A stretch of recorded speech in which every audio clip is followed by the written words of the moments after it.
और अब आपको बरेली कैंट विधानसभा सीट के पिछले यानी कि 2017 के नतीजे के बारे में जानकारी देते हैं, जिससे आपको भी इस सीट के सियासी समीकरण को समझने में आसानी होगी।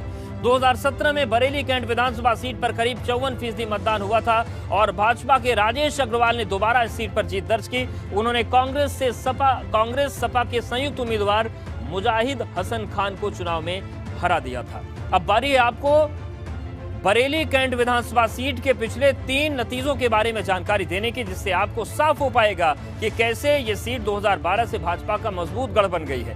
2017 में बरेली कैंट सीट से बसपा के वीरेंद्र सिंह चुनाव जीतकर विधायक बने। 2012 में बरेली शहर की रिजर्व होने के बाद भाजपा के राजेश अग्रवाल यहां से चुनाव लड़े, विधायक बने। 2017 में भी राजेश अग्रवाल ने अपनी जीत का क्रम बरकरार रखा और फिर वो इस सीट पर विधायक बने। राजेश अग्रवाल बरेली शहर और कैंट सीट से लगातार 6 बार से भाजपा विधायक हैं। अब आपको बरेली की कैंट विधानसभा सीट के उन बड़े सियासी चेहरों के बारे में जानकारी देते हैं जो कि 2022 के रण में इस सीट से अपना मजबूत दावा पेश कर रहे हैं। और इस फहरिस्त में पहला नंबर आता है भाजपा के मौजूदा विधायक राजेश अग्रवाल का। राजेश अग्रवाल कैंट सीट से दूसरी बार लगातार विधायक बने हैं और 22 के लिए भी सबसे मजबूत दावा पेश कर रहे हैं। दूसरे नंबर पर सपा के डॉक्टर पवन सक्सेना है जो कि मजबूत दावेदार दिख रहे हैं। तीसरे नंबर पर सपा के अनुराग सिंह है जो कि छात्र राजनीति से जुड़े रहते हैं। वहीं चौथे नंबर पर कांग्रेस के अजय शुक्ला आते हैं जो कि मौजूदा महानगर कांग्रेस कमेटी के अध्यक्ष हैं। तो ये 4 बड़े चेहरे हैं और अब आपको इन बड़े रसूखदार सियासी चेहरों के बारे में सिलसिलेवार ढंग से जानकारी देते हैं, जिससे आपको इनकी ताकत का अंदाजा लग पाएगा। बरेली कैंट सीट पर पहले नंबर पर आते हैं मौजूदा भाजपा विधायक राजेश अग्रवाल। राजेश अग्रवाल बरेली कैंट सीट से दूसरी और लगातार 6ठी बार भाजपा विधायक हैं। योगी सरकार में वित्त मंत्री का पदभार संभाल चुके हैं और वर्तमान में भाजपा के राष्ट्रीय कोषाध्यक्ष हैं।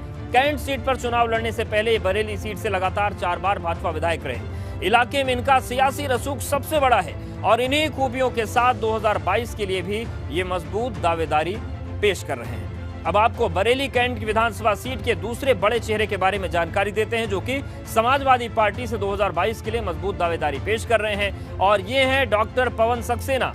डॉक्टर पवन सक्सेना वरिष्ठ पत्रकार और उद्योगपति हैं। इलाके में समाजवादी पार्टी का बड़ा चेहरा है।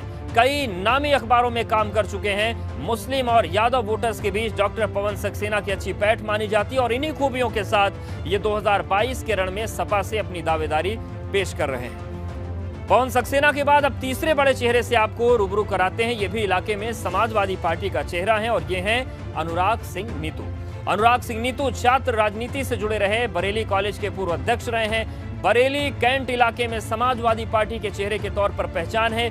इलाके के मुस्लिम और ओबीसी वोटर्स के बीच अनुराग सिंह नीतू मजबूत पैठ रखते हैं। साथ ही क्षत्रिय वोटर्स के बीच भी इनका मजबूत पहचान है।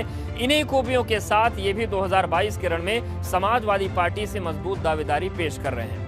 अब आपको बरेली कैंट विधानसभा सीट के चौथे बड़े चेहरे के बारे में जानकारी देते हैं जो कि इलाके में कांग्रेस का बड़ा चेहरा है और 22 के लिए दावेदारी पेश कर रहे हैं। ये हैं अजय शुक्ला। अजय शुक्ला मौजूदा वक्त में बरेली के महानगर कांग्रेस कमेटी के अध्यक्ष हैं। कांग्रेस महासचिव प्रियंका गांधी के करीबियों में अजय शुक्ला की गिनती होती है। अजय शुक्ला की लंबे अरसे से कांग्रेस संगठन से जुड़े हैं और जिला कांग्रेस कमेटी में मजबूत पकड़ है। इन्हीं खूबियों के साथ ये भी 2022 के रण में कांग्रेस से अपना दावा पेश कर रहे हैं। और अब सीधा रुख करते हैं अपने पश्चिमी यूपी के जानकार और वरिष्ठ पत्रकार महेंद्र मनोज जी का। सर, बरेली कैंट से राजेश अग्रवाल दूसरी बार विधायक हैं जो बरेली में भाजपा का कद्दावर चेहरा है। वहीं सपा भी इस सीट पर जीत के लिए ताकत झोंक रही है। आपको 2022 में इस सीट पर क्या समीकरण नजर आ रहे हैं? धन्यवाद। राजेश जी की जहाँ तक बात है जी, तो थोड़ा मेरा मत अलग है। एक तो वो वरिष्ठ है और जो पार्टी की लाइन है उसके हिसाब से 75 प्लस है जी। तो मुझे नहीं लगता है कि राजेश जी उम्मीदवार होंगे भाजपा के। दूसरी बात यह है कि भाजपा जिस तरह से नीति तो सुनने में भी आ रहा है और लगता भी है, मुझे भी लगता है कि भाजपा बड़े स्तर पर अपने प्रत्याशियों की बदल करेगी और जब बदल करेगी तो इस सीट पर कम से कम 6 ऐसे प्रत्याशी हैं जो अपना दावा कर रहे हैं। और बिल्कुल, उसमें और पार्टी के नामी तमाम चेहरे जब हैं जो प्रत्याशी प्रदेश होंगे स्तर और पर बहुत चुने ज्यादा जाते हैं। टिकटार्थी होंगे तो क्या समीकरण बनेंगे सर, वो भी आपसे समझेंगे। अब बारी है उन मुद्दों की जो कि आने वाले विधानसभा चुनाव में बरेली कैंट विधानसभा सीट पर अपना अहम किरदार निभाने वाले हैं। बरेली कैंट विधानसभा सीट का पहला बड़ा मुद्दा है बिजली पानी का, जिसके मुकम्मल इंतजाम न होने से लोगों के बीच नाराजगी है। दूसरा बड़ा मुद्दा सड़कों का है, जिनके खस्ताहाल होने की वजह से हादसे का डर बना रहता है। तीसरा बड़ा मुद्दा बेरोजगारी का है, जिसके मौके न होने से लोगों को कमाई के लिए बड़े शहरों का रुख करना पड़ जाता है। तो ये मुद्दे हैं। वहीं अगर हम बात करें दावों की, बरेली कैंट से विधायक राजेश अग्रवाल का दावा है कि इस बार विधायक बनने के बाद वो बरेली को मेट्रो की सौगात देंगे। वहीं सपा नेता पवन सक्सेना भाजपा पर झूठ की राजनीति का आरोप लगा रहे हैं।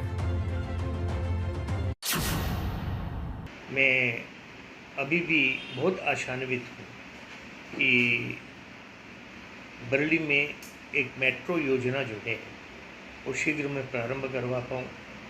मेट्रो बरेली की बढ़ती हुई आबादी को देखते हुए बहुत आवश्यक है। और जैसा आप जानते हैं कि भारतीय जनता पार्टी का स्वभाव है कि वो झूठ बोल के भ्रमित करके लोगों को भ्रम में डाल के रखती है। तो विधायक जी भी जो दावे कर रहे हैं भ्रम के अलावा कुछ नहीं है, झूठ बोलने के अलावा कुछ नहीं है। विधायक जी ने सिर्फ समाजवादी पार्टी के विकास कार्यों के फीते कटवाने का काम किया है, इसके अलावा कोई काम नहीं।